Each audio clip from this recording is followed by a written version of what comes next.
90% of விவசாய நிலங்கள் 90% of நீர்நிலைகளை அழிச்சு இங்க இந்த பரந்தூர் விமான நிலையத்தை கொண்டு வரணும்னு எடுக்கிற அந்த முடிவை எந்த அரசா இருந்தாலும் அது மக்கள் விரோத அரசா தான் இருக்க முடியும்.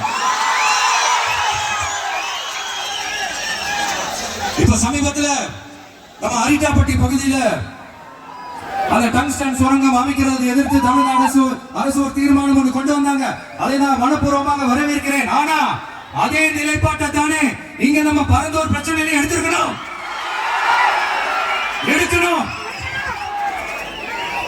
எப்படி அரிட்டாப்பட்டி பகுதி மக்கள் நம்ம மக்களோ அதே மாதிரி தானே பரந்தூர் மக்கள் நம்ம மக்கள்.